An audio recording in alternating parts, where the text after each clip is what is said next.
Welcome to Your Truth Revealed, a video podcast that explores your hidden physical and mental health potential. I'm Erika Marcoux, and I share with you the power of self-knowledge. I interview industry professionals to talk about how you can be your own health expert. You're watching episode 15, Know Your Mental Health. This is the first part of an interview with Roger Waak. He's a teacher with Nami, one of the largest grassroots organizations for mental health in the United States. We explain what mental health is and how to manage it in times of stress. Roger Waak has been a Nami volunteer since 2014. He is a retired technology director with a master's degree in history. He teaches a free 10-week course for families, partners, and friends of individuals living with mental illness. The course is called Family to Family. Nami believes that 1 in 5 people either have a mental health condition that is treatable or are in a family who are directly involved. Listen as we dive into mental health and practical ways to manage it for you and your loved ones. The primary reason that I want to have this interview with you today is to help change the conversation about mental health conditions and help to remove the stigma that's around it. Nami is an education program with specific beliefs, and there are 6 primary principles that I would like to share with our audience. And I know that the first principle is to trust your own instincts, which is you are the expert. Please explain being your own expert. The desire there, or the need there, is for you to believe that you can find out what you need to know to help with your loved one's mental health situation. What the general principle outlines is that no one can know what you need, and no one can know what your family needs or your loved one needs. You are the expert. You've had the experience. You've engaged with them. You've seen the behaviors and experienced it firsthand. It's the starting point for learning what you need to learn to continue to help. Right. So the second principle, you don't need to know everything. Well, it's impossible to know everything. That's right. There is no one that you will encounter in the health system that knows everything that you know about yourself or your family or your loved one. We are naturally involved in our own worlds. That's what we experience, and that's what we truly know.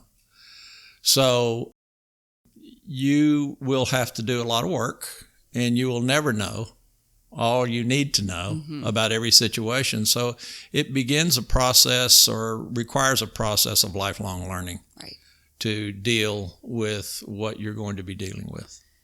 And with the clients that I talk with, I think they oftentimes think they should have known something before they know it. And I keep telling them that that's not possible. No.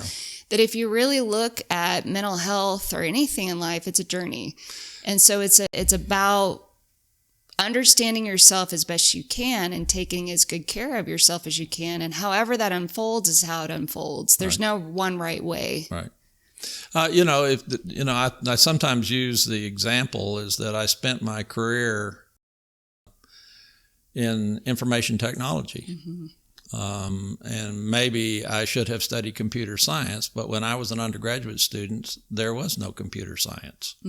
They were computers were used for engineering and business applications, and if you learned about them, you did it in your business school or your engineering school or your science department. Right. But there was no separate computer science thing. So knowledge accumulates over time. Right. And you accumulate knowledge over time. Right.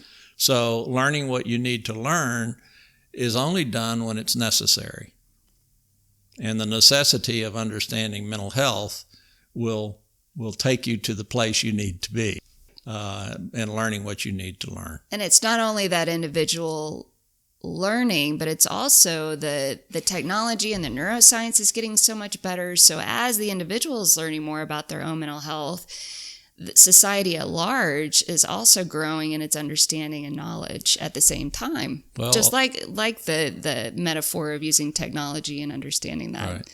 And a lot of what we understand now, and we'll probably get into that further in this discussion, about mental health, much of that's only been discovered in the last 23 years. And even the last 5 years, there's been huge leaps and bounds, and neuroscience, and actually looking at the brain and even being able to see what disorders are there, and being able to physically see it. Right. Yes. Yeah.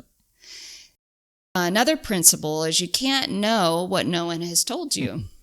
My personal experience with Nami was that it was the first place I ever found all of the information I need consolidated in one place. Mm-hmm. I have a tendency to read on my own and study on my own, and really came from the standpoint that I believed it was a biological problem, but there were a whole bunch of psychological and social aspects of it that I did not understand. And you can't know that. I tell people when I teach my class that if I had known 15 or 20 years ago what I know today, the experience would have been entirely different. I don't know that any outcomes would have changed because I was dealing in an environment where I had family members who had some form of mental illness.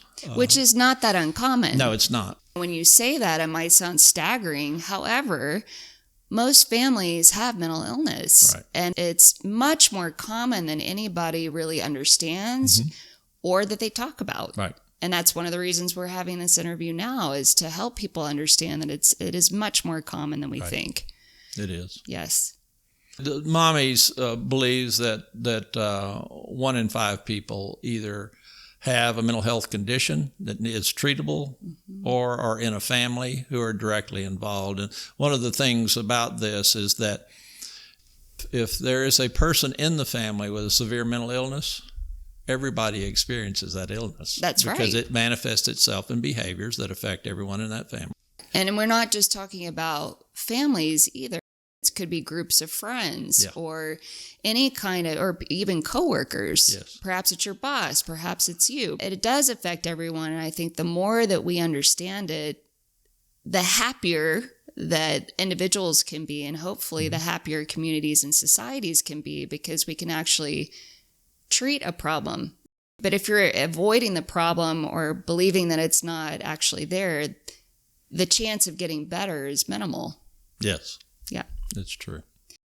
One thing that you mentioned about having all this consolidated information at NAMI, my experience in just taking the 4-hour course was that in some ways I felt like it was more concise than what I had learned in graduate school in psychology. And that was about a decade ago.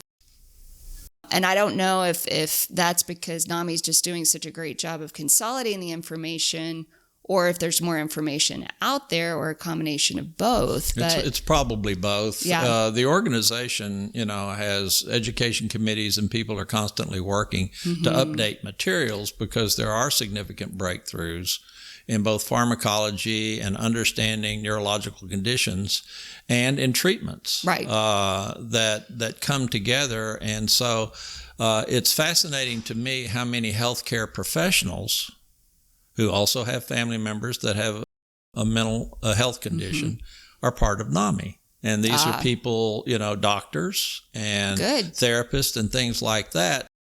Us non-professionals, if you want to call us that, we people who don't work in mental health or in any kind of healthcare field are recipients of knowledge that we would never get otherwise, because sometimes it's hard. We struggle to talk to psychiatrists and MDs and be taken seriously by them because we don't have the educational background. And we underreport.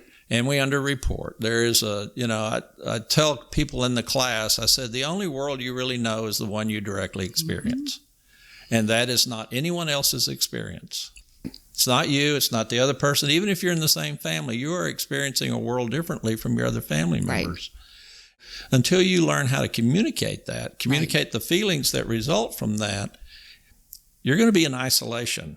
And that's the worst place we can be as humans. So communicating the feelings, the thoughts, the physical sensations of what's happening, being able to report all of that. And hopefully, what I'd like to see is creating an environment where there's no shame around that. It just is what it is. Right. It's a form of acceptance that whatever that individual is experiencing is what they're experiencing. Right. Well, we all fear exposing too much, right. that someone might hurt us, because if we've lived in situations where people did that, you become much more reluctant to share your feeling. I can understand why people are that way. I mean, I was that way myself, a very quiet and isolated person for most of my life, from that sense. But it doesn't make you feel better. No, not at all. And I think all of this is about feeling better, feeling as good as you possibly can, because there's so much out there that can help you feel better. Another principle that Nami believes in is that mental health condition is no one's fault. This is absolutely true, and it's a big part of the stigma surrounding mental health.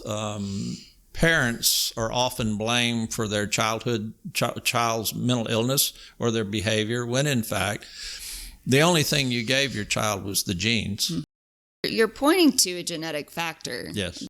There may be an environmental factor growing up that triggers those genes to be activated, but the fact is it's a physical, tangible illness. Yeah. Physical, biological illness. Biological illness that's, frankly, in a sense, it's a physiological problem that is very similar to diabetes.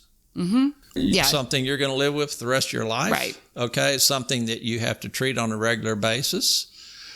Something that you have to decide that is medications that you're going to have to take for the rest of your life. But there are lots of diabetic people who live healthy and joyful lives. So there's no reason why there can't be lots of people who have a mental health condition that can't lead happy and joyful lives. You can't do it by yourself. And I think there's one universal underlying theme of all this is that nothing is going to happen if you try to do it by yourself. It's very frustrating and painful. But even what we refer to as our heroes, who supposedly are doing all this by themselves, had families and friends and a whole cast of characters who were in support of them. Another principle is mental health conditions share universal characteristics. They do. Part of the challenge in mental health, especially if you're dealing with your loved one, is that you get a diagnosis at some point in time. And the diagnosis is interesting and important because it will lead you in the direction of what types of medications and what types of therapies or counseling that you might get to help you. But the diagnosis can also be a trap. Okay. I hadn't thought about that. It can be self-labeling or labeling by others, is that you've got this condition and I don't see you as anything but a person with that diagnosis, be it anxiety or major depressive disorder or bipolar disorder. So the languaging around that is really important. The diagnosis is useful within the mental health field. And beyond that, maybe to describe the behaviors that have been clumped under that diagnosis to other people. But anxiety exists as a problem through every diagnosis that exists. There are behavioral issues that occur across the whole spectrum of diagnoses that are out there. Sometimes you're treating the anxiety, really their diagnosis may be the major depressive disorder, but it could be bipolar disorder. Instead of saying you are bipolar, it's saying you have bipolar disorder. The language is powerful. It is. That's a big differentiating label. The person has the illness. You are not the diagnosis. There you go. We don't tell people they are cancer, or we don't tell people they are diabetes. They have it. It's a condition that has behavioral consequences. And so you can treat those behaviors, but you can't treat a label. And the label is part of the stigma. At some point in time with your loved ones, you have to give up the diagnoses. There is a manual that doctors use, the giant thing, In there, you will see the behaviors associated with the diagnosis. Right. And it's the behaviors that we're trying to address, or should be, and not just the diagnosis, though, again, it's helpful because it tells us some things about what those behaviors are.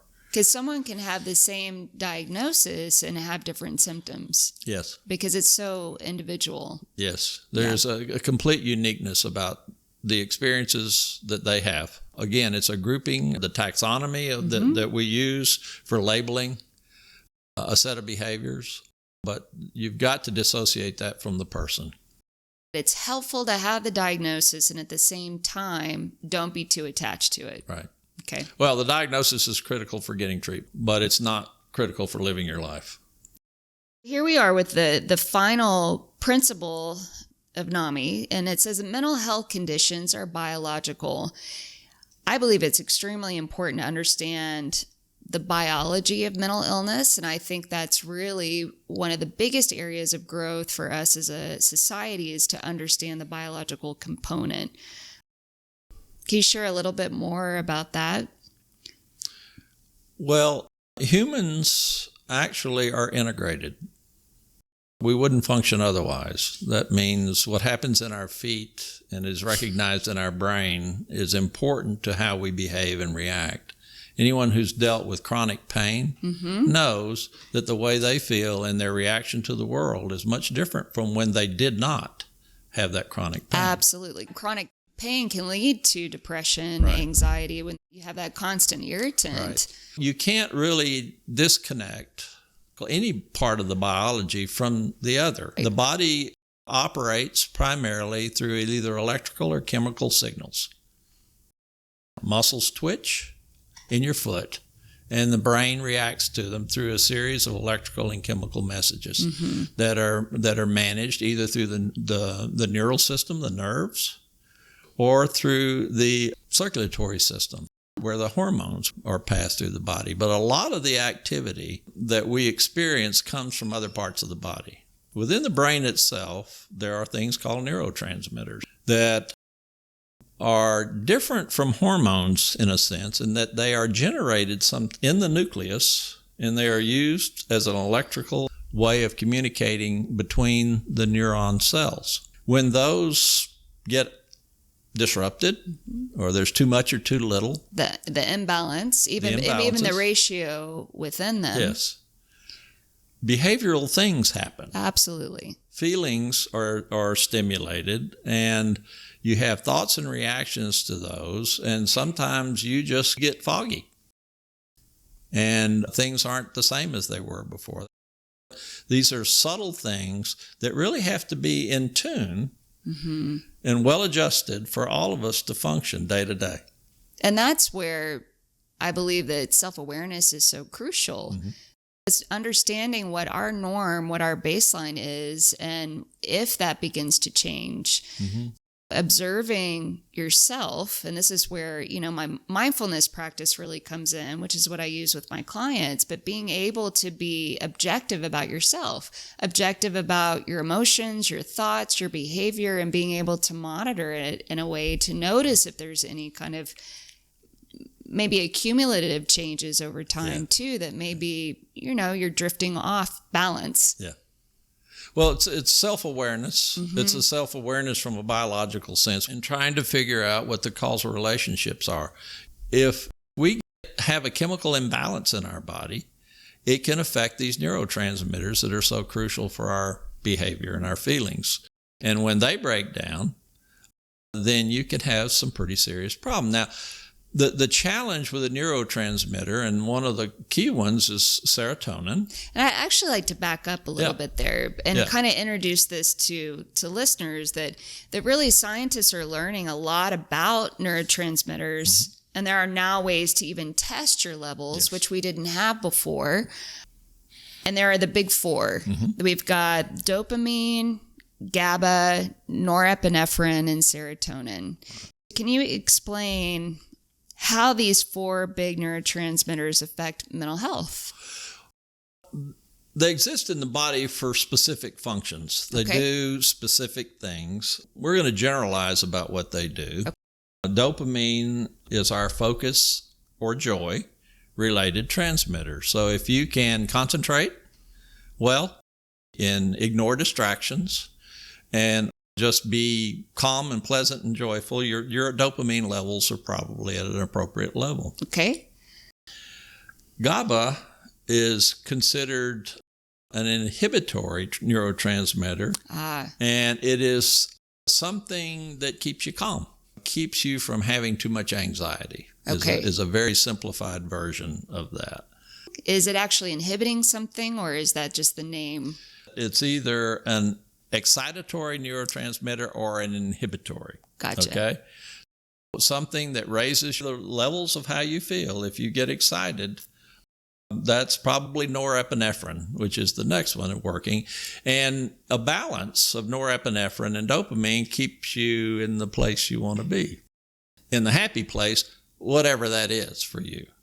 So the norepinephrine is a stimulant. It converts adrenaline. So they both work together to raise your level of excitement. Adrenaline's important, especially if you're in a situation where you need to fight or Right. whatever.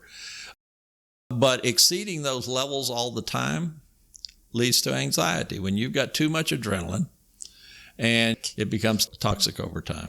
Serotonin is another inhibitory neurotransmitter. It's often referred to the master that plays a role in sleep cycle, depression, anxiety. It is a communications between your gut and your brain. You actually have more serotonin in your gut than in your brain. That's true. It's called the second brain.